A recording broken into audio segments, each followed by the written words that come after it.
Hello and welcome. चलिए और बताइए मेरे बच्चे लोग। तो आज हम लोग पढ़ेंगे क्या? मैथमेटिकल टूल्स, है ना। मैथमेटिकल टूल्स हमारे फिजिक्स के लिए काफ़ी इंपॉर्टेंट है। ठीक है, इसमें हम लोग को पढ़ना होता है कुछ टॉपिक जिसका नाम है लिमिट।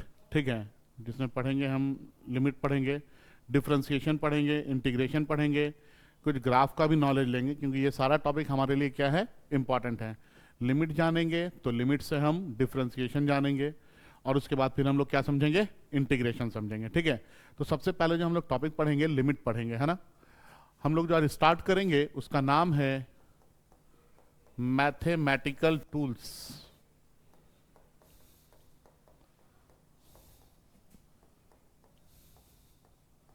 मैथमेटिकल टूल्स, ठीक है। चलिए ये समझते हैं कुछ चीज़ों को, है ना।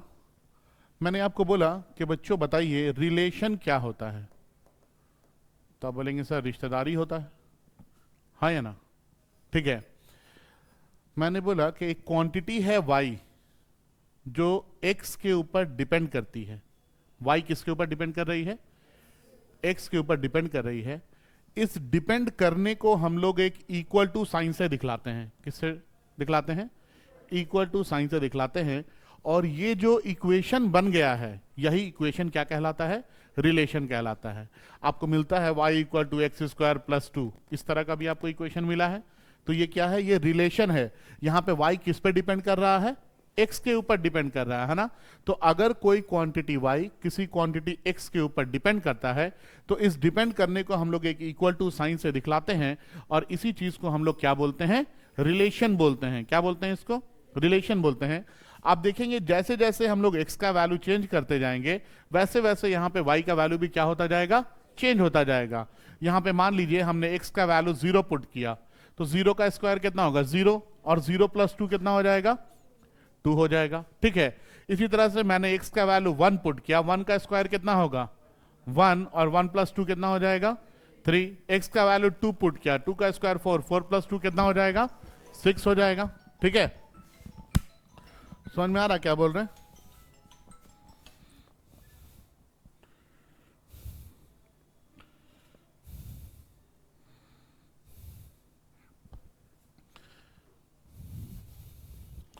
ये हो जाएगा 6। ठीक है, इसके बाद तो ये क्या है? ये रिलेशन है। क्या है ये? रिलेशन। तो अगर कोई क्वांटिटी y किसी क्वांटिटी x पे डिपेंड करता है, तो इस डिपेंड करने को हम लोग एक इक्वल टू साइन से दिखलाते हैं, और इसी चीज को हम क्या बोलते हैं? रिलेशन बोलते हैं। ठीक है, इसके बाद हम लोग इससे आगे बढ़ेंगे थोड़ा, और इसके बाद समझेंगे कि फंक्शन क्या होता है। फंक्शन का भी नाम सुना होगा आप लोगों ने, है ना। तो ये फंक्शन आखिर क्या है? ठीक है, आइए समझते हैं फंक्शन। आपने कभी इस तरह से लिखा हुआ देखा है? f और ब्रैकेट में मान लीजिए ऑफ x, देखा है इस तरह से लिखा हुआ? इस चीज को हम पढ़ते हैं फंक्शन ऑफ x। क्या पढ़ते हैं बाबू? Function of x। मतलब किसका फंक्शन है? x का फंक्शन है। किसका फंक्शन है? x का। अभी आप लोगों ने इससे पहले ही फंक्शन सुना होगा, अभी काफी सीजन था शादी पार्टी का, तो फंक्शन हो रहा था ना घर में, हाँ या ना। आप लोग हमेशा ये बोल के छुट्टी लेके चले जाते हैं, सर फंक्शन है, जा रहे भैया का शादी है, हाँ या ना। तो फंक्शन, वहां पे जो फंक्शन था वो फंक्शन ऑफ इंसान था। किसका फंक्शन था? इंसान का फंक्शन था, हाँ या ना। ठीक है, जब आप उस फंक्शन में गए थे तो आपको कौन मिला था? इंसान मिला होगा, हाँ या ना। उस फंक्शन में कौन मिला होगा आप लोगों को? इंसान मिला होगा, तो वो था फंक्शन ऑफ इंसान। तो इंसान के फंक्शन में इंसान मिलता है। जब x का फंक्शन होगा तो कौन मिलेगा? x मिलेगा। आपको कभी हम इस तरह से अगर लिखा हुआ दे दें f of x is equal to X square plus 2x plus 3, तो इसको हम लोग पढ़ते हैं फंक्शन ऑफ x। क्या पढ़ते हैं बच्चों? फंक्शन ऑफ x पढ़ते हैं। याद रहेगा, फंक्शन ऑफ x जब भी रहेगा तो वहां पे वेरिएबल कौन मिलेगा आपको?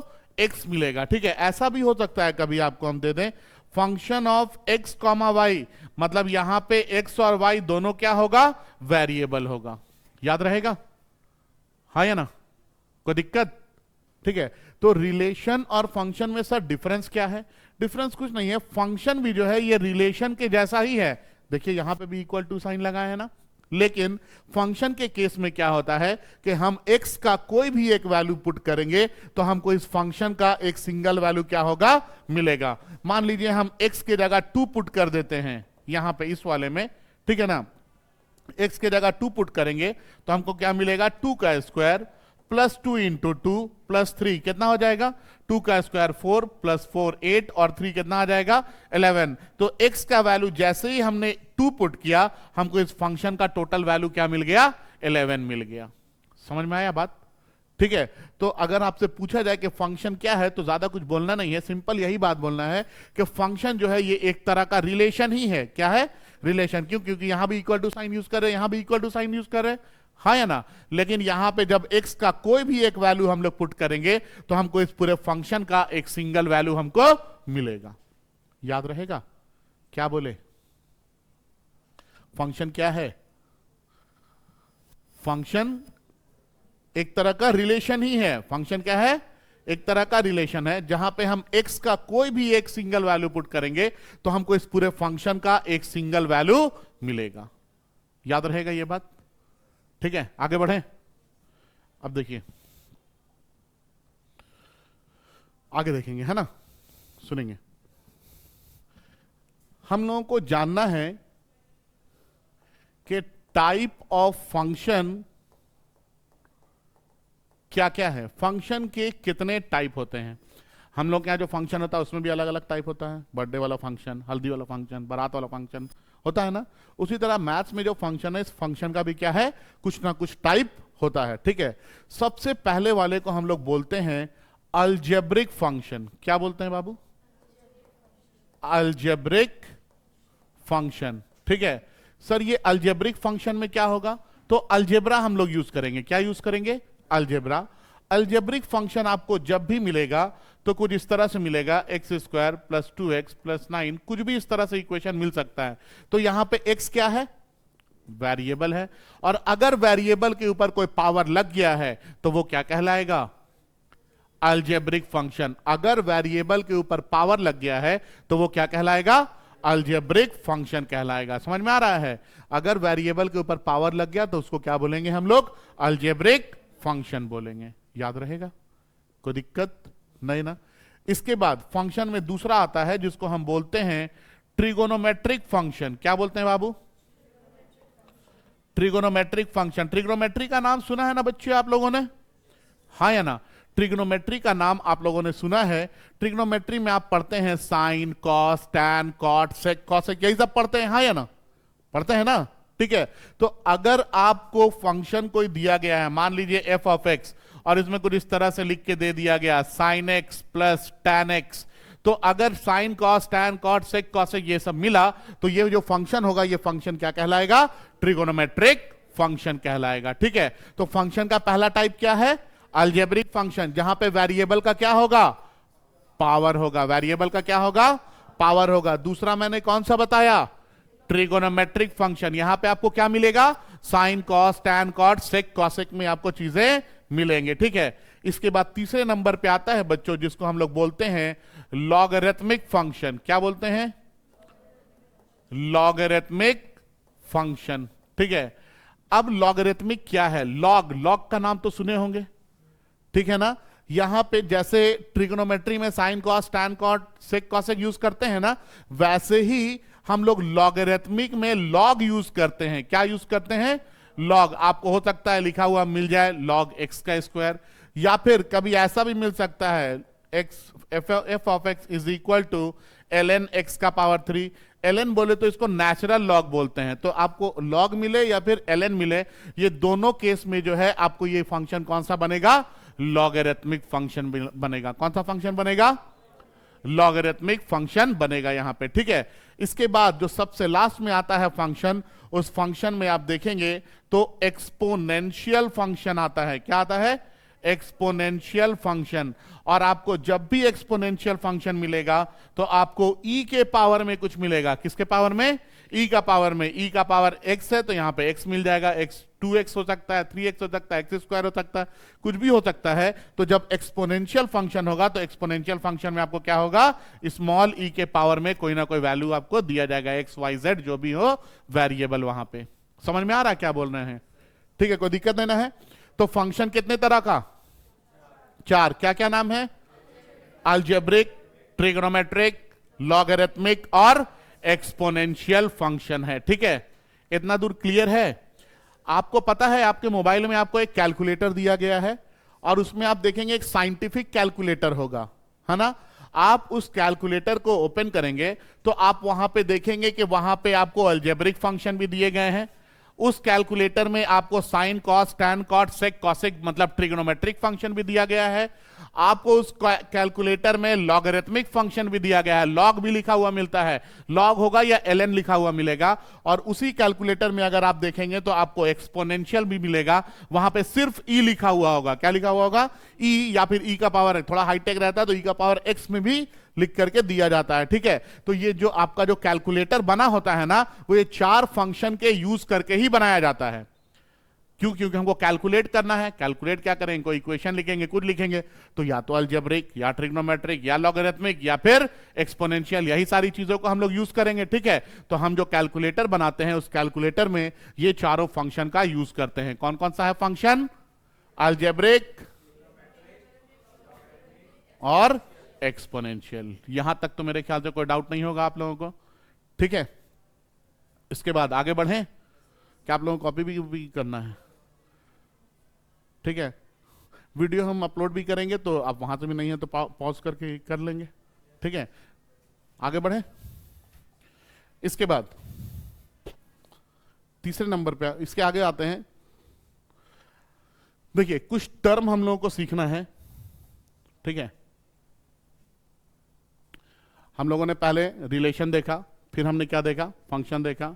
ठीक है, इसके बाद फिर हम लोगों ने टाइप ऑफ फंक्शन देखा। अब हम लोग देखेंगे कि आखिर डिटर्मिनेट और इनडिटर्मिनेट टर्म क्या होता है।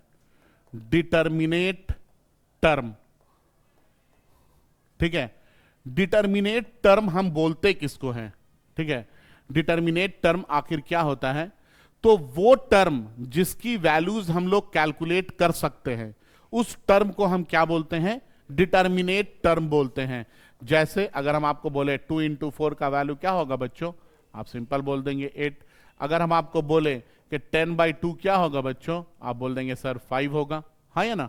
कैलकुलेट कर सकते हैं ना ये सारा वैल्यू। आपको मैंने बोला 4 का पावर 2 क्या होगा बच्चों? आपने बोल दिया 16। ठीक है, तो ये सारे ऐसे टर्म हैं जिनकी वैल्यूज हम लोग क्या कर सकते हैं? कैलकुलेट कर सकते हैं। ठीक है, वो टर्म जिनकी वैल्यूज हम लोग कैलकुलेट कर सकते हैं उस टर्म को हम लोग क्या बोलते हैं? डिटर्मिनेट टर्म बोलते हैं। क्या बोलते हैं? Determinate term. और ऐसे टर्म जिनकी वैल्यू हम कैलकुलेट नहीं कर सकते हैं उसको हम बोलते हैं इनडिटर्मिनेट टर्म। क्या बोलते हैं?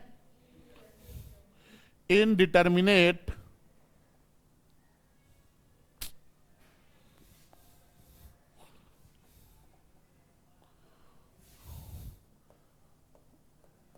Indeterminate term.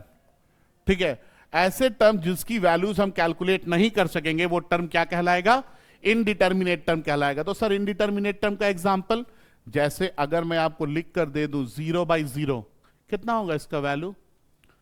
हम लोग में से कुछ लोग दिमाग लगाते हैं, सर 0 1 0 0 1 0 वैल्यू आ गया 1। क्या ये पॉसिबल है? नहीं है, ये पॉसिबल नहीं है। समझ में आ रहा है? इस टर्म को हम इनडिटर्मिनेट टर्म बोलते हैं। कभी भी 0/0 का कोई वैल्यू नहीं आता है। बहुत बार हम लोग बोल देते हैं सर 0/0 को 0 लिख दें। नहीं लिखना है। 0/0 कभी भी 0 भी नहीं लिखाएगा। 0/0 को हमेशा क्या लिखना होगा? 0/0 को हमेशा क्या लिखना होगा? 0/0 ही लिखना होगा। इसके लिए आप कोई वैल्यू नहीं देंगे। समझ में आ रहा है? ठीक है, तो ऐसा टर्म जिसका वैल्यू हम नहीं कैलकुलेट कर सके, अगर हम आपको बोल दे 0 का पावर 0, 0 का पावर 0, आप लोग को एक चीज पता था कि 2 का पावर 0 सर 1 हो जाता है। हाँ या ना? किसी का ही पावर 0 1, 0 का पावर 0 को 1 लिखेंगे। एक तो वैसे ही कोई वैल्यू नहीं है ना? तो इस तरह का जो टर्म है, इस टर्म को हम क्या बोलते हैं? इनडिटर्मिनेट टर्म बोलते हैं। क्या बोलते हैं? इनडिटर्मिनेट टर्म, ऐसे टर्म जिसकी वैल्यूज आप कैलकुलेट नहीं कर सकते हैं वो इनडिटर्मिनेट टर्म कहलाता है, और ऐसा टर्म जिसका वैल्यू आप कैलकुलेट कर सकते हैं उस टर्म को हम लोग क्या बोलते हैं? डिटर्मिनेट टर्म बोलते हैं। इतना दूर तक चीजें क्लियर है आप लोगों को? किसी कोई दिक्कत तो नहीं है ना? तो ऐसे टर्म जिसकी वैल्यू कैलकुलेट कर लेंगे वो क्या कहलाएगा? डिटर्मिनेट टर्म कहलाएगा, और जिसकी वैल्यू कैलकुलेट नहीं कर सकेंगे वो क्या कहलाएगा? इनडिटर्मिनेट टर्म्स कहलाएंगे। ठीक है, अब हम लोग आगे बढ़ेंगे थोड़ा सा और देखेंगे, चीजों को समझेंगे। आपको हम एक क्वेश्चन देंगे, मैंने आपको दिया कि function of X is equal to X square minus 16 by X minus 4। ये है, ये आपको फंक्शन ऑफ एक्स दिया गया है। आपको बोला गया है कि फाइंड कीजिए। क्या फाइंड कीजिए?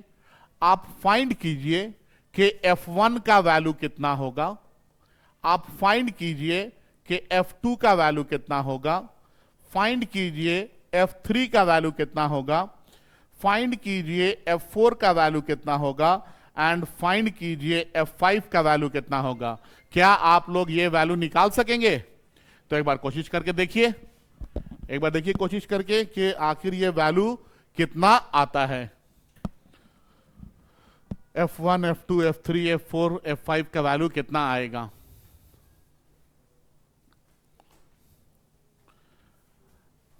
तो देखिए, जब हम 1 पुट करेंगे तो क्या आएगा? 1 का स्क्वायर माइनस 16 बाई 1 माइनस 4, ये कितना आ जाएगा? 1 माइनस 16 बाई 1 माइनस 4। 1 माइनस 16 कितना होगा बच्चों? माइनस 15 बाई 1 माइनस 4 कितना होगा? माइनस 3। माइनस माइनस कट गया, 3 1 जा 3 5 जा, कितना आ गया वैल्यू? 5 आ गया। ठीक है, ये हमने वैल्यू कैलकुलेट कर लिया, और अगर हमने वैल्यू को कैलकुलेट कर लिया है तो ये कौन सा टर्म बन गया है? Determinate term. तो ये क्या है हमारे लिए? ये है हमारे लिए डिटर्मिनेट टर्म। क्या बोलेंगे इसको हम लोग? डिटर्मिनेट टर्म बोलेंगे। ठीक है, क्या बोलेंगे इसको? Determinate term. इसी तरह से 2 का स्क्वायर माइनस 16 बाई 2 माइनस 4, क्या होगा? 2 का square 4 minus 16 by 2 minus 4, 4 minus 16 minus 12, 2 minus 4 minus 2, minus minus cut गया, 2 1 जा 2 6 जा, कितना आ गया? 6। डिटर्मिनेट टर्म आ गया ना? वैल्यू निकाल लिए, और अगर वैल्यू निकाल लिए तो कैसा टर्म? Determinate term. इसी तरह से 3 का स्क्वायर माइनस 16 बाई 3 माइनस 4, 3 का स्क्वायर कितना? 9 माइनस 16 बाई 3 माइनस 4, कितना आ जाएगा? माइनस 7 बाई माइनस 1, ये कट कुट के कितना आ गया? 7। कैसा टर्म हो गया? ये भी डिटर्मिनेट टर्म हो गया। समझ में आ रहा है? इसके बाद 4 पे आएंगे, 4 का स्क्वायर माइनस 16 बाई 4 माइनस 4, 4 का स्क्वायर कितना बच्चों? 16 minus 16 by 4 minus 4, 16 minus 16 0, 4 minus 4, क्या लिखेंगे इसको? इनडिटर्मिनेट टर्म, इसका कोई भी वैल्यू नहीं होगा। तो ये कौन सा टर्म बन गया? इनडिटर्मिनेट टर्म बन गया, हाँ या ना? कौन सा टर्म? इनडिटर्मिनेट टर्म, मतलब इसकी वैल्यू हम लोग डायरेक्ट मैथमेटिक्स में अभी फाइंड नहीं कर सकेंगे। ठीक है, फिर आता है 5 का square minus 16 by 5 minus 4,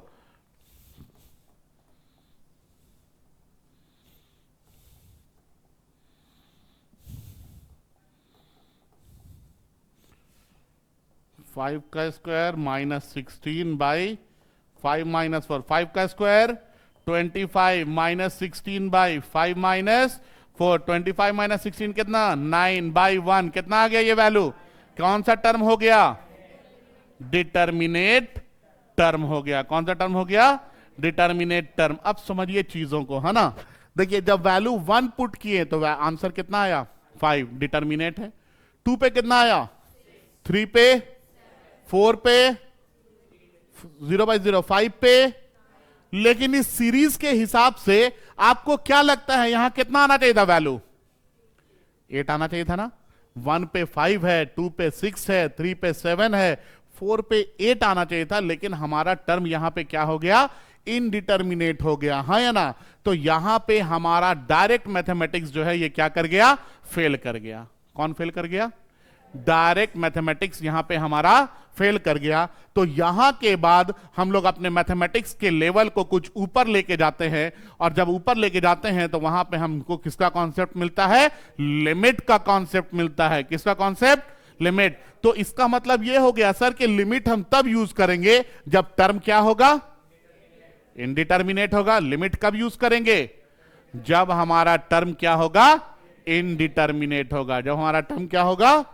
indeterminate होगा। ठीक है, तो अब हम लोग कॉन्सेप्ट यूज करेंगे किसका? लिमिट का। तो आइए देखते हैं लिमिट,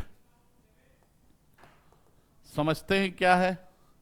देखिए, जब हम लोगों ने, आप देखेंगे यहां पे x का वैल्यू इक्वल टू 4 पुट किया, x का वैल्यू कितना पुट किया?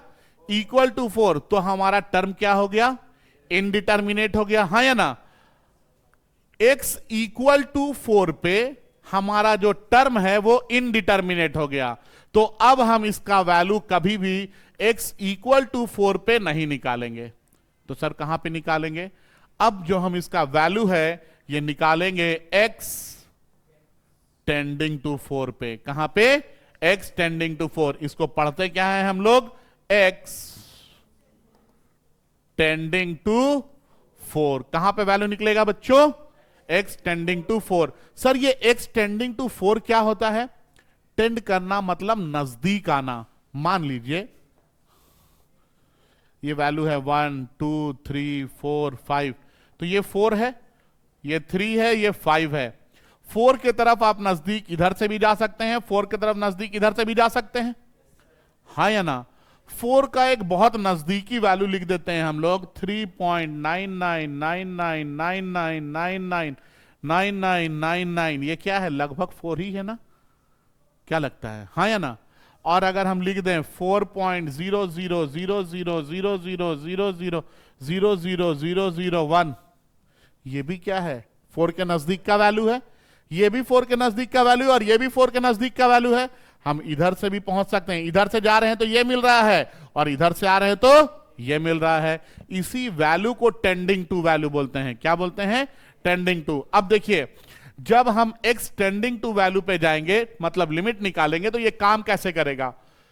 x इधर इधर, x square minus 16 by X minus 4 ये दिया गया है। क्या x का वैल्यू इक्वल टू 4 पुट कर सकते हैं?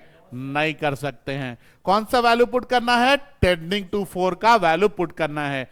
तो जब भी हम x टेंडिंग टू 4 पुट करते हैं ना, तो इसके ऊपर हमको लिमिट का साइन लगाना पड़ता है। किसका साइन?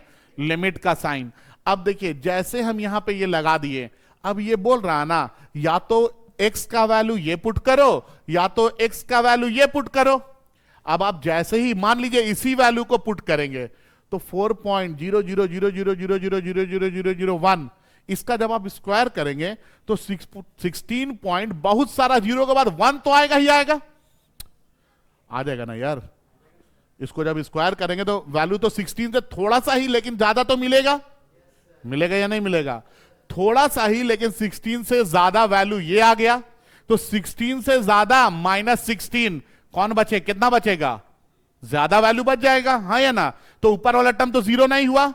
उसी तरह से 4 का वैल्यू जब ये पुट करेंगे तो 4 का वैल्यू 4 पॉइंट बहुत सारा जीरो के बाद 1 माइनस 4, सिर्फ क्या बच जाएगा? पॉइंट के बाद बहुत सारा जीरो के बाद 1। ये भी टर्म जीरो तो नहीं हुआ, ये टर्म बहुत छोटा हो गया, बहुत छोटा, इतना छोटा हो गया कि इस टर्म को बोलिए या जीरो को बोलिए, दोनों लगभग क्या है? सेम है। समझ में आ रहा है, हाँ या ना? तो हम लोग यहां पे अब क्या किए? अब हम इस टर्म को 0/0 से हटा लिए। क्या करके? लिमिट लगा करके। क्या करके? लिमिट लगा के। तो अब इसको सॉल्व कैसे करेंगे? अब तो ये सॉल्व करना आसान हो गया। अब हम इसको लिखेंगे लिमिट, इसको लिख सकते हैं एक्स स्क्वायर माइनस 16 को क्या लिख सकते हैं बच्चों? 4 का square by X minus 4। X किसके नजदीक जा रहा है? 4 के नजदीक। X tending to 4। A square minus B square क्या होता है बच्चों? ये तो ये हो जाएगा x plus 4 into x minus 4 divided by X minus 4। X किसके नजदीक जा रहा है?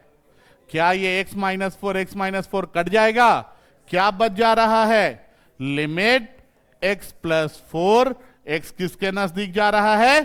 4 के। अब ये 4 वैल्यू यहां उठा के यहां पुट कीजिए। जब वैल्यू पुट करेंगे तो लिमिट नहीं लिखेंगे, ठीक है ना।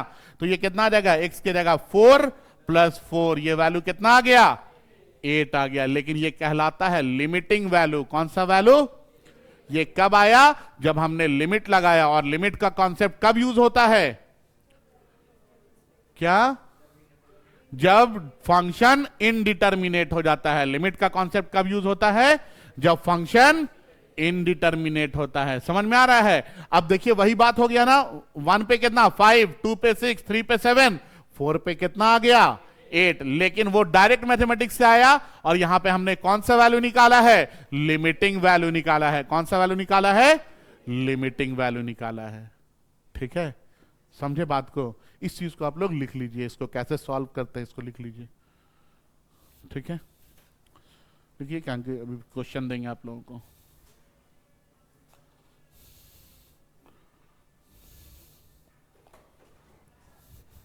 तो जल्दी से हाथ चलाएंगे, ठीक।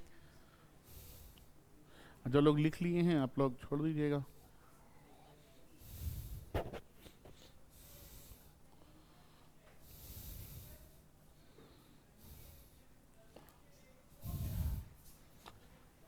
ठीक है, हो गया।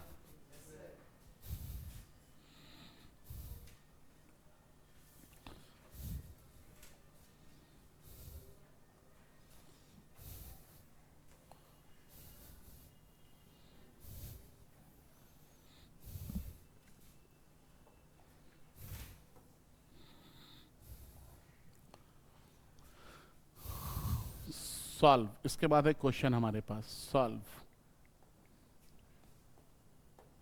लिमिट x² - 64 बाई x - 8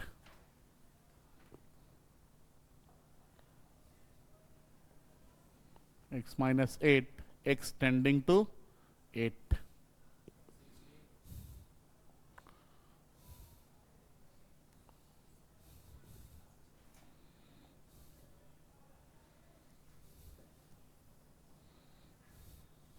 क्या 16, ओके, बन गया सभी का, बनाइए सभी लोग, बनाइए इसको।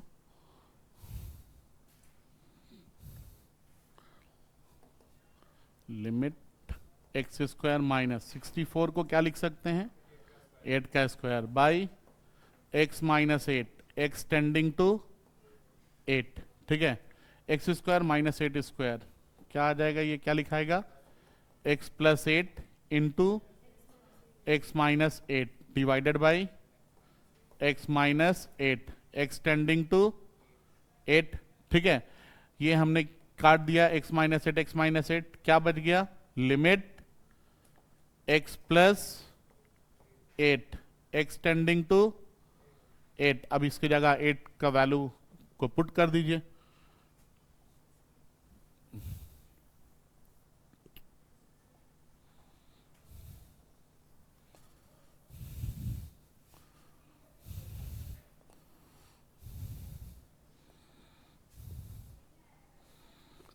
तो ये क्या मिलेगा मुझे, 8 + 8 कितना आ जाएगा, ये 16। ये आया सभी लोगों का। ठीक है, आगे बढ़े, चलिए नेक्स्ट, अगला सवाल। ये पहला सवाल था, है ना। दूसरा सवाल, लिमिट x² + 4x, रहेंगे तो 4 × 12 3 × 9 -21 by x - 3 x tending to 3।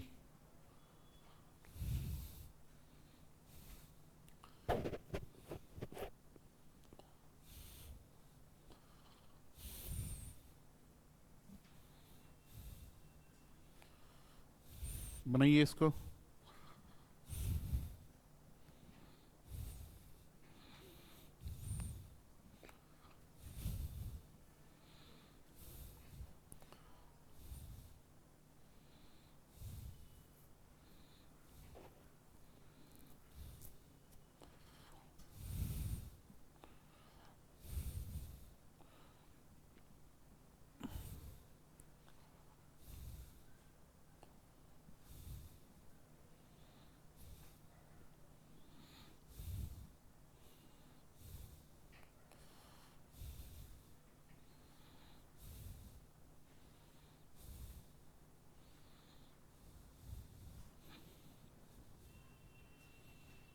कितना 15।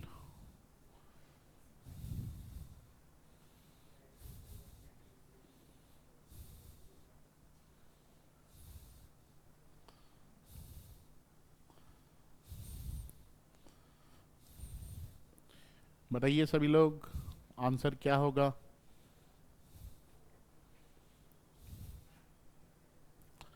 देखिए डायरेक्ट वैल्यू पुट जैसे करेंगे वैसे ही ऊपर भी जीरो नीचे भी जीरो, 0/0 आ जा रहा है, तभी तो लिमिट लगाए हैं। ठीक है, तो अब सर अब इसको बनाएंगे कैसे? तो इसको बनाने के लिए आप समझेंगे क्या करेंगे। बहुत आसान तरीका है, ज्यादा कुछ करना ही नहीं है, बस थोड़ा सा दिमाग। ये x² प्लस 4x माइनस 21, क्या ये क्वाड्रेटिक इक्वेशन है? और क्या आपको क्वाड्रेटिक को ब्रेक करने आता है? आता है ना। हम लोग कैसे करेंगे? ये 21 है माइनस में, तो इसको हम लिख सकते हैं ना x²। इस 4x को तोड़ेंगे तो ये आ जाएगा 7x माइनस 3x, लिख सकते हैं ना। 4x को क्या लिख सकते हैं? Plus 7x minus 3x minus 21 divided by कितना? x माइनस 3, और x किसके नजदीक जा रहा है? 3 के नजदीक जा रहा है। अब इन दोनों से x को कॉमन ले लेंगे, क्या आ जाएगा? x को कॉमन लेंगे तो x प्लस 7 हो जाएगा, और इन दोनों से -3 को कॉमन ले लेंगे, क्या आ जाएगा? x प्लस 7 आ जाएगा, whole divided by x minus 3। यहां भी x प्लस 7, यहां भी x प्लस 7, दोनों से कॉमन ले लीजिए, और यहां x टेंडिंग टू कितना है? 3 है। तो हम लोग क्या लिखेंगे? लिमिट x प्लस 7 को कॉमन ले लिए तो कितना बच गया? x माइनस 3, और डिवाइडेड बाई कितना हो गया? x माइनस 3, और x किसके नजदीक जा रहा है? 3 के। x माइनस 3 कट जाएगा, कट जाएगा, और अब यहां पे हमको मिल गया limit x plus 7 x tending to 3। अब x की जगह 3 पुट करेंगे तो 3 प्लस 7 ये कितना आ जाएगा? 10 आ जाएगा। याद रहेगा। हम लोग एक गलती करते हैं यहां पे लिमिट में, ठीक है ना। बहुत बार लोगों को मैंने देखा है कि लिमिट लगाते हैं, इसका इक्वल टू साइन लगा देते हैं। एकदम नहीं लगाना है, ये जो है ना ये बहुत बड़ा पाप है। पाप क्या है? पाप। समझ में आ रहा है? लिमिट के बाद इक्वल टू नहीं लगाना है। लगा दिए हैं बाबू? नहीं ना। लिमिट के बाद किसी भी हाल में इक्वल टू साइन नहीं लगा देना है, ठीक है। लगा देंगे वो गलत हो जाएगा। समझे बात को? हाँ या ना। तो आप लोगों को जो मैंने लिमिट का कॉन्सेप्ट दिया, क्या ये लिमिट का कॉन्सेप्ट आप लोगों को क्लियर है? जो मैंने रिलेशन बताया, रिलेशन समझ में आया? फंक्शन समझ में आया? फंक्शन के कितने टाइप? 4 टाइप। अभी 4 बताएं फिर 3 बोल रहे हैं। कितने टाइप? 4 टाइप। क्या क्या टाइप बताए? अलजेब्रिक, ट्रिग्नोमेट्रिक, लॉगरिथमिक और एक्सपोनेंशियल। इसके बाद फिर हम लोग आ गए किस पे? लिमिट पे। लिमिट हम लोगों ने कब यूज किया? जब फंक्शन इनडिटरमिनेट हुआ। तो लिमिट हमेशा हम तभी यूज करेंगे जब हमारा फंक्शन क्या होगा? इनडिटरमिनेट हो जाएगा। याद रहेगा। कब यूज करेंगे लिमिट? जब फंक्शन इनडिटरमिनेट हो जाएगा। ठीक है। एक आखिरी सवाल आप लोगों से, फिर आप लोगों को आज हम ऑफ कर देंगे और कल डिफरेंशिएशन पढ़ाएंगे। ठीक है। एक लास्ट सवाल। मेरे पास एक फंक्शन है f(x) is equal to sine x का होल स्क्वायर। ये कौन सा फंक्शन है? कौन सा टाइप है फंक्शन का? बता दीजिए। कौन सा है? ट्रिगोनोमेट्रिक।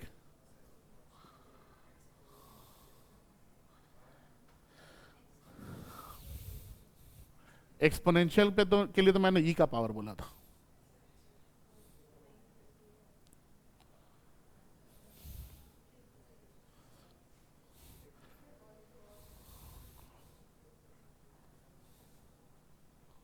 बोलिए।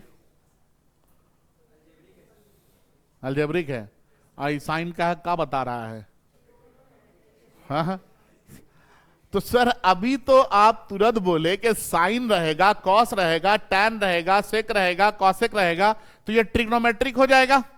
हाँ तो ठीक है, साइन है तो ट्रिग्नोमेट्रिक है। साइन के साथ क्या लगा है? एक्स। एक्स क्या है बाबू? वेरिएबल। एक्स क्या है?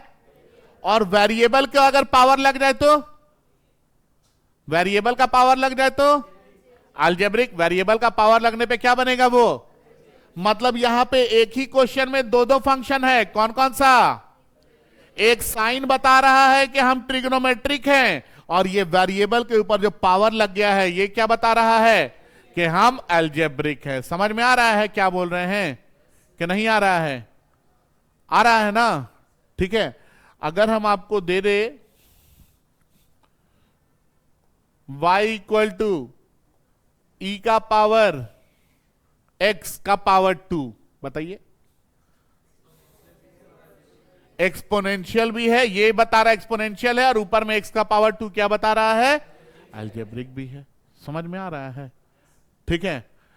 अगर आपको हम दे दे y equal to log x,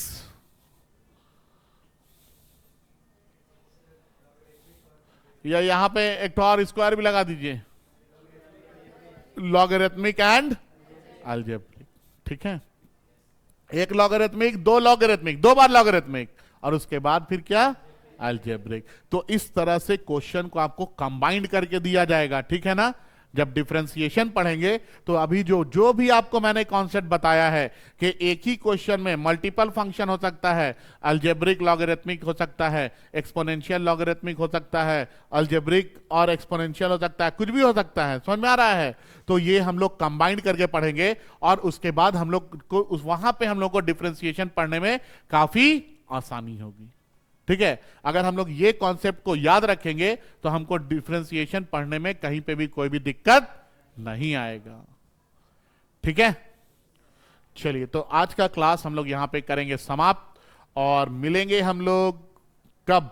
कल सेम टाइम पे। ठीक है, इसी जगह पे, और पढ़ेंगे टॉपिक डिफरेंशिएशन। आप लोग को पता है मेरा यूट्यूब चैनल है, और आप लोग मेरे यूट्यूब चैनल को लाइक और सब्सक्राइब भी जरूर से करेंगे। ठीक है, समझ में आ रहा है? और ज्यादा से ज्यादा शेयर करें ताकि ज्यादा से ज्यादा वीडियोस आगे बढ़े, है ना? और थोड़ा मेरा भी प्रमोशन हो यार, है कि नहीं? ठीक है। Thank you, that's all for today.